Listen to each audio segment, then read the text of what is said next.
Welcome to the Bobby Soxer Show, the podcast where nobody gets left feeling shocked. With your hosts, Ashley Patterson and Alan Mustafovsky. And we're back for part 2 of the latest episode. So as we were talking, if you were stuck around for part 1, we were talking about the cost of living and the mental health crisis that's going on in Australia and probably around the world.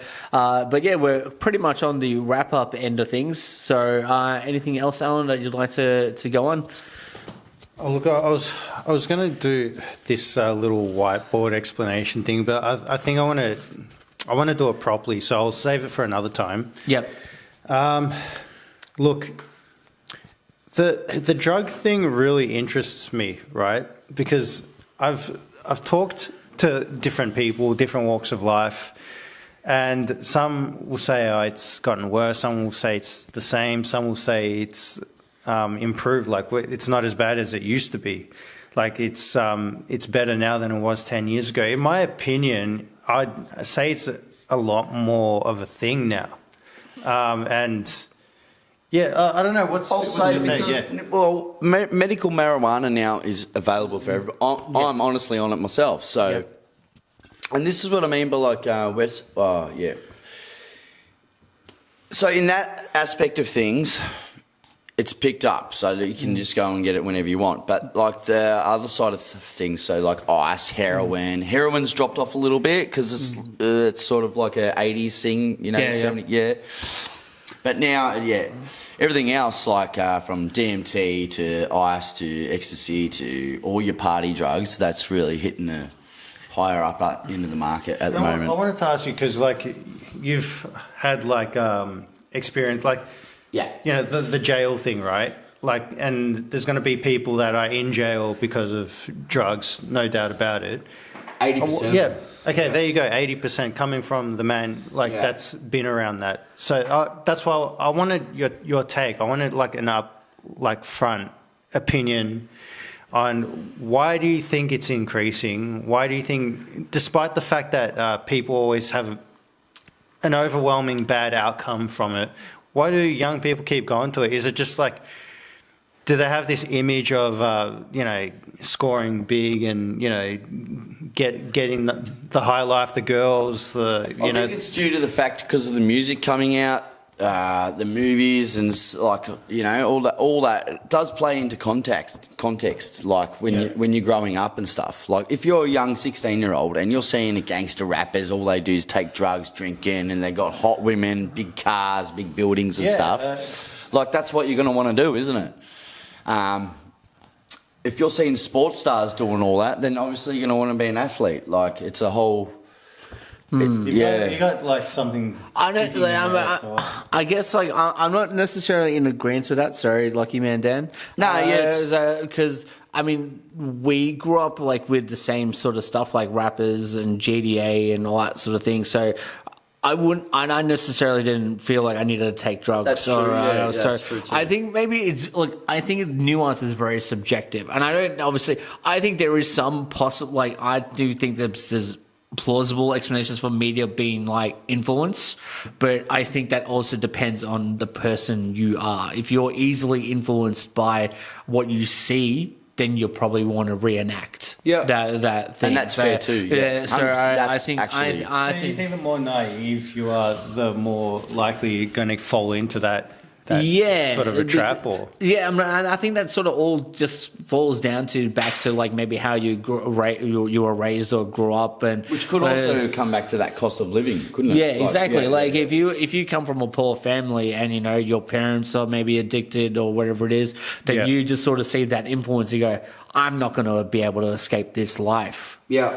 I'm just going to fall into the same patterns that my parents. That was going to be a part of the explanation that I was going to give.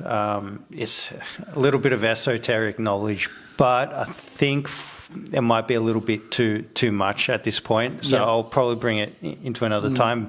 But it goes down to like family trauma and things getting passed on from one generation to another. That's a good point. That's a really good point. Yeah. So I think there's a lot of means. Like I think, like with the way that So you're right in the influence. I think you're right in the influence that To some extent. To some extent, yeah. some extent, because like I have friends that go to raves and parties and all Yeah, that. that's what I was about to say, And they do nothing but like take party drugs and all that sort of stuff. But because back in the day, alcohol was enough. Alcohol and cigarettes was enough. But now that's just like boring. Now it's like you got to. Yeah. And like at the trans parties and stuff, with, ecstasy tablets was cool, and that's what you took them for, to have transit time, like a transition into a whole different world, which is cool. Exactly, and that's so I think that also boils down. It's more fun. It's more fun, and then you get sort of boiled down into maybe peer pressure as well, because me as a person, like I was very straight narrowed when I was growing up. Now I've obviously loosened as time's gone on, but I could imagine that if you're just you're surrounded by 20 of your friends, and they're all doing coke, they're all doing ecstasy, and then someone goes, "Hey, just try this. We're gonna look after you if that's a huge factor." And you're just like, maybe I'll try. And so it really, I think it really comes. There's a lot of factors. Because it's weird how, like, I think I was talking to a few friends about this, where since high school, some of us went in one direction, some of us just fell off and just hit a really bad sort of road where they went way too deep into, the dark side of life. The dark society. The dark society, or whatever you want to call it. And some of them managed to live to tell the tale, and unfortunately some didn't get through it. And it's strange to me how all it was just kind of a decision to go down one way or another. Snap decision. It's that quick, dude. Yeah, because I feel like there were people I went to school with that were like basically a version of myself that took the other decision. And it's almost like looking at a mirror of myself, that if I had made that decision, that's where I would be. If not worse. If not worse. And I don't know. It's just a strange concept to me, and I don't really know where I was going with that. I just think it's strange how you could end up in a totally different, like, opposite end based on a series of choices. It's hard to comprehend sometimes. I wanted to ask you, like, because you said you struggle with mental health. How did you get from the point where you felt like you were struggling to the point where I'm okay again? You're okay, because I had to go through that. I went through psychiatrists, doctors and all that. And really they were just telling me stuff that I already knew. So I was like, well, I'm talking to these guys for basically no freaking reason. They're just telling my parents that, he's in so much trouble. There's so much wrong with him. But just put down on the spot. I've also seen a psychologist, and not to, talk crap about professionals. Look, some of them are good. Basically were soundboards. Yeah, they were soundboards. And, that's what opened me up to see that the only way I can fix this is myself. So, like, they're good for that. They're good for you to see that, all right, I do have a fucking problem and I can sort it out myself. I don't need him. All I needed him for was to show me and that's what I had. So that's why I say, like, leading back to it, is that I think they're there to give you the tools and the maybe the path that you need. Some people do need them. Some people do. But I don't necessarily think, as I said, like if you're not taking the medical advice of someone, then and you're just going, and then you're just saying, "Woe is me! I'm poor. I can't get over this. I'm angry all the time." Then it's like, well, if you're seeing all these people for help, and then you're not doing the changes that they recommend you do, then either maybe the psychiatrist, maybe a different therapist or psychiatrist, or you're just not willing to fix yourself, and that's where I get a bit mad, because I'm like, you say woe is me and woe is it, but then you go do the things that make you feel this way, and you're like, well, what do you see a therapist for? What do you? So I think there's a causality into the fact that you need to find the right person to talk to, and then take their advice and be open to taking advice. Because that's the only way it's going to work. Well, I can give like a kind of example where we'll use a soccer or tennis or whatever sport you like, right? You could get coaching But if you don't practice what the coach tells you to do, Yeah. it doesn't matter how much you pay for the coach, how many times you see the coach. If you don't do the work outside of Then how are you supposed to? Yeah. it doesn't matter the knowledge that you have. You still have to build the muscle memory and the reaction time and all this other stuff that goes with it. No, you're exactly right. Like, and you need the experience because we were talking about that on the last episode. You were talking about it. Emotions change the game. It doesn't matter how skilled you are. Yeah. If you don't know how to manage the emotions in the important moments, you're back to where you started. Yeah. Well, emotion control is a whole different thing again.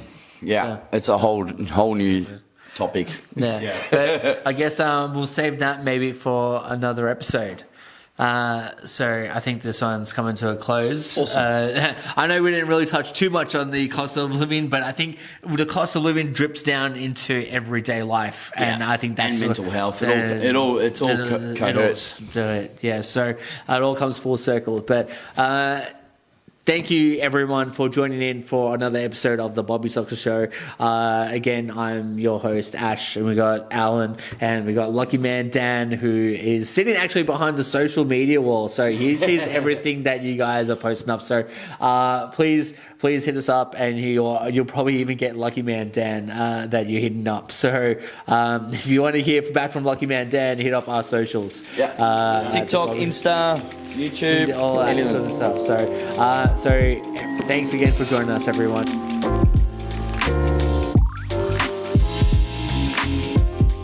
Hey everyone, we are back with the mental crisis episode. We've got Lucky Man Dan back in the office, and Alan, you were going to start us off with some of your questions. Yeah, so the last episode we went on to the cost of living. So I thought it was a good way to segue into mental health now. So because the cost of living, financial stress, etc., can affect people's lives, how they think, all that kind of stuff. This is, by the way, this is like the fourth take, so like I probably didn't say that as good as the last one. But yeah, so we're segueing into mental health. I'd like to. It's an important thing because two things that I've noticed on like YouTube or the media or whatever is everyone's gone on about how expensive everything is. Doesn't matter where you go in the world, everything's expensive. Then the mental health thing. Everybody seems to have been affected by it. Everybody seems to be hearing about it, talking about it. I just want to have like a general take on it and just a general discussion. And I have my own theories on it, which I would like to go into detail in further episodes. Now, so we'll just do a bit of a free-for-all and get Lucky Man Dan's take because he was pretty passionate about this topic. And that was the reason why I wanted to get him back on because we did have a discussion about this and how, maybe we can make some people out there feel less alone if they are struggling with these things. For sure. So, if you want to give us your little rundown. Yeah. I suffer from mental health, from anxiety to, numerous amount of things. But I don't think there's any you don't completely heal from it. I think if you've been through any sort of trauma or anything like that, or like life crisis, cost of living itself has maybe brought upon some mental health. It's not gonna heal overnight. It never does heal. I think you're just gonna have to work with it and stay on top of it. In those sort of aspects, Okay. I do want to speak on a little bit about this as well because I'm not obviously the best or biggest believer in like a crisis or like mental health, especially in the male mental health. But I think that's also because I grew up with a very old school attitude. Grew up my dad never spoke about problems, and then you just his dad never spoke about problems, and it just carries on. And I get that we're supposed to open up and talk about these things, especially to other people, your friends, family, all that sort of thing.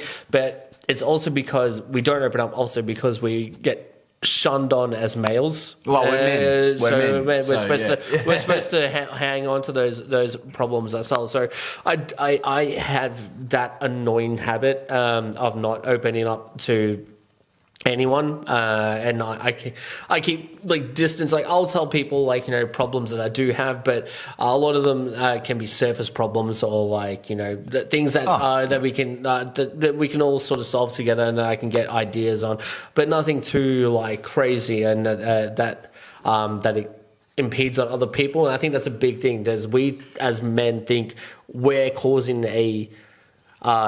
we're causing someone else to listen to our problems and putting it on them as well. So with that aspect, a lot of men don't have a way or an outlet of explaining what they're going through, and we should be more accepting of that. Yeah, we should, because it's not like we're taking on other people's loads of things. Like it's really not like that. And if like sometimes letting things out and letting that thing off your chest might actually save you in the long run. You know what I mean? In a certain way of explaining something things. I kind of wanted to mention, because you mentioned, Ash, your dad not talking about it, your dad's dad not talking about it. A lot of like my parents, my dad never did either. He was not until later now in life where they sort of in little parts they admit where they should have told you things. So that seems to be a common theme. And one thing I was going to say is, you mentioned being shunned about talking about it. I don't. It might be a bit more prominent with males, but I think it's a general thing where if you do talk the truth and how you feel, and if you do bring the reality of issues going on with the family, people want to sweep it under the rug, and they don't want to talk about it because it makes them uncomfortable. Exactly. Yeah. So that's what it comes down to, is a lot of people feel very uncomfortable talking about these things, and they'll sweep it under the rug until it comes out somehow. So that's fair. Yeah. That's a fair assessment. I think we we can all sort of agree on. Why do you think that is, by the way? Why do you think people feel so uncomfortable with addressing any issues that are going on with the family or shame that they're maybe not as doing as well as the other person that they may be portraying to, or like they're talking to, because they'd be like, look at this guy and look at this family, they're doing so well, and what am I doing wrong? Is that self-shame? I think it's self-shame, and I think, but the realistic idea is that you don't even know what that other person's going through. Well, what do you think, Dan? Like, do you agree with that, or do you think there's also another factor to that why people don't want to address these uncomfortable things? Is it just easier for them, do you think, or do you think there's a cowardly nature to it? It could, there's some people could have like that cowardly thing about them, some people have that. They'd rather point fun at other people to make themselves look better. There's but it sort of can all play in together, can't it? It really can. There's, I guess, like everyone's different. Everyone's different. Like some person might feel like feel bad about like unloading their problems. But I think some people is because they're scared to admit. Exactly, it's scared to admit. So I think if you need to go see someone, speak to a therapist, speak to a close friend. I think everyone should speak to someone because it helps. It does help. The bottom line is that it does help, and you might find that this person go, hey, look, I've been through something similar before, and I'll tell you right now, like I had sort of like a moment of clarity, I would say, because one of my friends he's just gone to the US. Another friend of mine had just moved to Sydney, and it sort of played in the back of my head. I'm like, wow, I don't like these people. I would literally call on a whim and say, hey, look, I'm going to the city in about an hour and a half. Come meet me at this bar and do something. And we all sort of had this thing of like, hey, we're out, let's go. And I would get up and go do whatever. I'm a person that'll get up and go do whatever with anyone at any time, as long as I'm, not social butterfly. As long as I'm not busy. I'm not busy, I'll go up. It doesn't matter if it's 11 o'clock or if it's I'll do it. But for now, these guys have like gone and moved to different places, and so I'm like, wow, I don't have anyone I can literally do that with. I can't just go call this person and say, hey, I'm going to go do this. You want to come? Do you all I don't get that same response either. And obviously for different reasons, people have families now. Like everyone's growing up, maybe they can't afford it. Whatever it is, but it sort of played in my head to go, hang on, this is what other men / other people may feel like. Yeah, because they don't have an outlet. Yeah, and it sort of gave me this clarity of like, wow, I'm very lucky in the sense I don't have a family. I just have like a house and like a loving girlfriend. But I don't have anyone to go. I don't have the sense of responsibility. Like, I need to be back home at this time. Yeah. I need to be. And some people out there, they do. They do have all that, and exactly. And so I just go, wow, like. If I was a family man, or I was in a different sort of situation, I'd be really. I can see why the depression sinks in, what happens to people to go, wow, like I don't have that network that I used to have, and now I don't know what to do with myself. Yeah, and so I'm very lucky in the sense I've got many friends of walks of life that I can talk to and do stuff with, but I could see it. Yeah, I could definitely see it and go, wow, like this. If you only have like maybe 3 or 4 friends and 2 of them move, you might be screwed. Yeah, so I can definitely see it from you can comprehend. Yeah, I could certainly understand, bro. I'm like, wow, this is a moment of clarity. That's very real. But for sure. That's my example and a recent thing that I came across. Yeah. Mm-hmm. Yeah. Have any stories from you? No, guys? There's been times like that for me as well, where I had to rely on people. Oh well, not rely on people, but like you wish or you explain to them what's going on, and then you sort of wait for their positive response, but they don't give you that. Yeah, it's tough. There's been times like that. There's been times where I look towards my family for support, and they've just given me tough love. And which is all well and good. Yep. You have to live and adapt to that. But anything? No, I'm just hearing you guys bounce ideas off of each other, because it's a tough topic to address because it's so multi-dimensional. Yeah, there's heaps of, and there's so many ways you can come from this. I mean, one person might suffer from mental health because of the environment they're in. Some people might say it's genetic. Some people might have taken too many substances. Yeah. Some people are lonely. Some people are this. Some people are that. And look, there's no one size fits all fix to all these things. But at the end of the day, I think the closest thing to you is yourself. So yeah, you gotta figure it out on your own somehow because well, not on your own. I mean, you can get help. I can recommend just talking to someone, like whether it's your friend or your family, someone that you trust and that will relate to you or can sort of relate to you.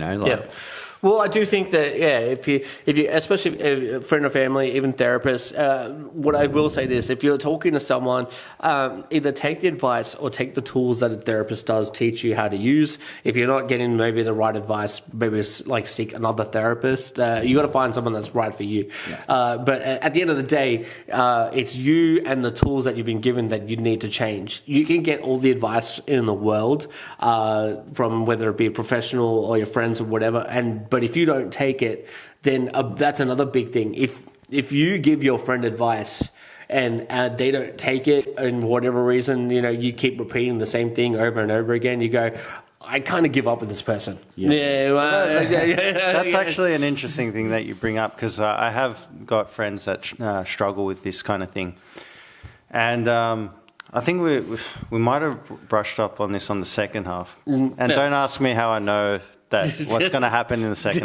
We know the future. We came from the future. But there's people out there where it's like they actually enjoy being self-destructive. It's like, okay, you kind of just have to, for those particular people, you just have to wait for them to stop enjoying it.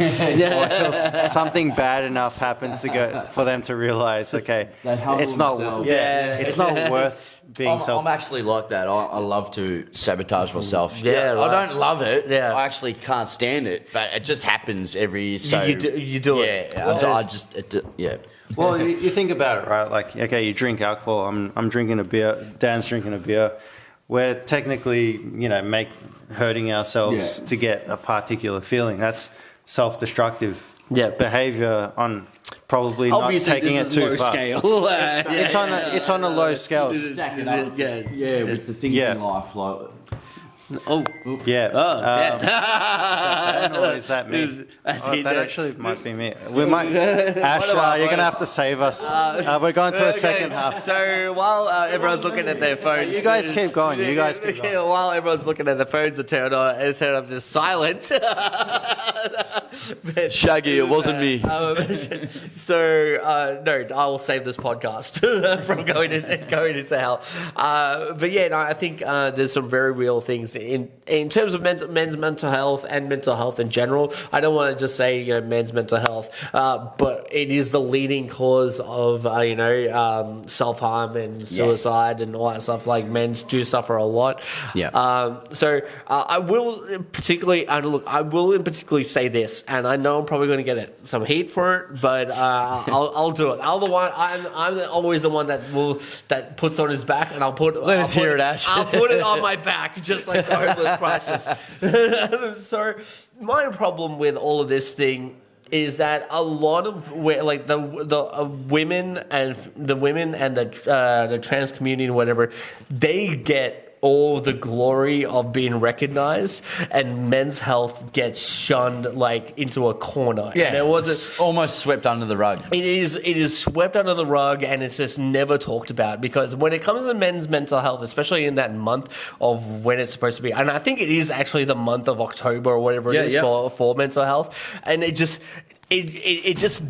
blows by, and no one, you just see a couple of stories on someone's social media that it's there, and I'm like, man, for a whole month of women's health and trans this and that, you get months every day. For the month, every day someone's posting about it. And when it comes to men's mental health, there's barely anything, and it's just suck it up, princess. You might see a sticker on the back of someone's car saying it's not too weak to speak. But realistically, I want to see that same level of magnitude of people supporting it. Other things like Palestine and whatever it is. I want to see that same level of commitment from the people, and to celebrate men's mental health. Will I ever see it? I don't know. But people are very hypocritical in the stuff that they want to support. Yeah, where's all the city marches with that stuff? Exactly. Where is it? Facebook images with those stupid stickers in the background. We just shut down the whole Westgate Freeway and all that for the men's mental health march. We'll just do that, And so I don't understand. Why haven't we done that? Didn't we just talk about how much we hated activists? And now we're becoming the thing we hated. Look, there's a very famous quote. Got to march for something. There's a very famous quote where you either die as the hero or live long enough to become the villain. In a very short amount of time. In a few episodes. But I just literally walked out the door and you became the villain in the time. In one episode, we became the villain. You can't last 5 minutes without me. Without turning into an activist. Jesus Christ, people. I am not walking off the set Ever again. Do you need me to hold your hand? No, because I was putting it on my back and saying, I'm probably going to get a lot of heat for it because so many people go they support everything else but men's mental health, and I'm going to stand up and say no one supports men's mental health as much as they do everything else. And if you might disagree and agree all you want, but I challenge you to go back into your social media history and see what you actually posted about men's mental health comparatively to everything else. So I will stand on business, and I'll stand on that and say, go screw yourselves, because I bet you right now none of y'all supported men's mental health like you supported every other freaking thing in the world. Nah, for sure. The same guy that criticizes calls out. There's probably a man with the pay ID trying to figure out how to make some money for himself. And now you're the good guy, right? I am. I've never been the bad guy. I was always good. He's Batman. I was always the good guy. I was just pointing out. point out. He is the good guy, trust. I was just pointing out at the time that because people didn't have cash, the homelessness developed pay ID. Yeah. So it was. And it's funny because some of them do. It's like, sorry, mate, I've got no money on me. Yeah, sorry. Don't worry about it. I've got this thing. Scan your card. Stood it. They're gone. They booped me. Have you seen that money prank going around as well on YouTube? Where No. The Apple Pay, so you get the Apple Pay sound. Yeah. Did it? Oh yes, yeah. You trip over, you pay for something. So, if you stuck around for the last episode, I made an interesting discovery about the homeless crisis. But anyway, just go back and watch that episode, and you'll come back and find it's really funny. So there's we all agree environment has a part to play in the development of mental health. Like, say if you're a young kid and you grow up in a family that's, abusing substances, you're probably, going to go down a similar path, maybe. Yeah. So that just leads into sort of, do you think Western culture has a part, materialism, consumerism, capitalism, do you think that all has a part to play in mental health? Do you think that, because I don't know, if we went back, let's say 1,000 years, would mental health Be a thing? Yeah, what would you think? Do you think it's the way we live that also causes a certain amount of depression, isolation, this and that? Because you're sitting on your computer by yourself instead of being around. A lot of people do that. Okay, so you pretty much hit the nail on the head with each of one of those topics. I think kind of going back to our cost of living and the way that technology has grown. Technology has grown in a way that we are now more isolated than ever. We don't need to go outside. We've got everything inside. We've got computers, TVs, gaming, whatever it is. Now, you can make the argument that gaming can be more enjoyable with the fact that you can go on Discord, talk to your friends, all that sort of stuff. So there's still some sort of level Social of aspect aspect of it. But a lot of things we've never been more connected, and we've never felt more alone. So you got stuff like Instagram, Facebook, all that stuff that's been able to connect your families from around the world. Technology-wise, we're pretty social, but then when it comes to face-to-face general population meetings, Cannot say a damn word. Yeah. It doesn't say. Yeah, no. I think you get that.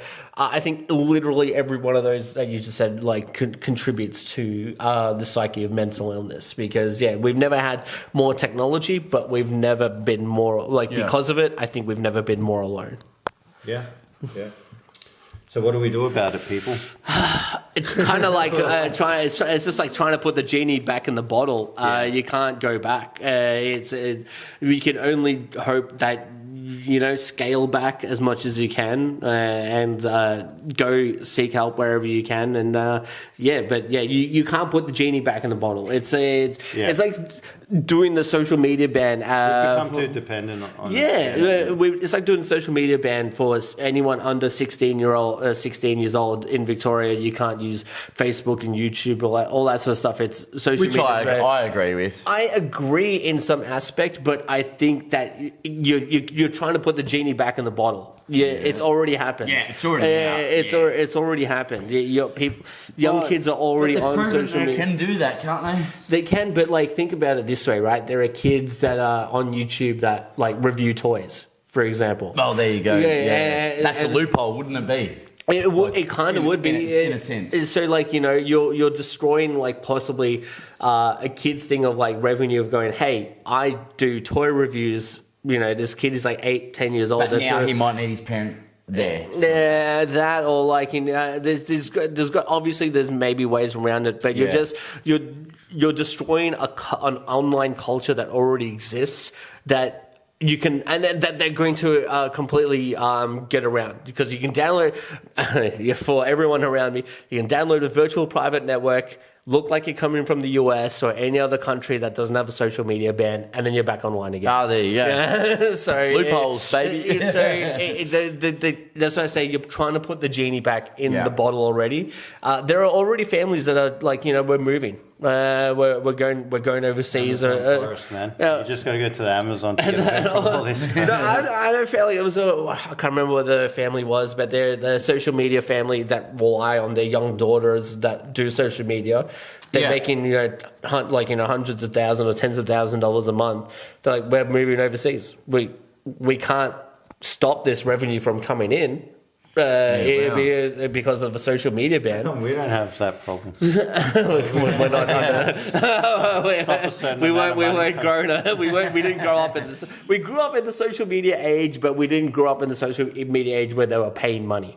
We didn't really capitalize on it, did we? Yeah, so that's so I think for a lot of families that are reliant, Not yet. Not yet. for younger families that are making money off social media, it's detrimental to them. And so I think, they're going to find either going to use a virtual private network to get around it, or two, they're going to move somewhere where it doesn't. Do you think they started it off like knowing that they're going to have a financial income from it, or do you think they started off just as fun like we have? Like, I think they started off as like, for the families. Yeah. I'll say this. Not to cut this episode off, because it's not going to become a mental health crisis episode anymore. So this could turn into mental crisis. You never know. But before it becomes that, I will say, look, we'll cut it off there, and we'll save that for another episode. Perfect. And then so I think that's a bigger discussion that we're going to have. So. That being said, thank you to everyone who joined us for this episode on the mental health crisis in Australia. I'd like to thank Lucky Man Dan for coming back. And stay positive. Stay positive. Seek help. Go talk to whoever you need to, because there will be someone out there that is willing to listen to your story. But that being said, have a good night, everybody. Oi, get up.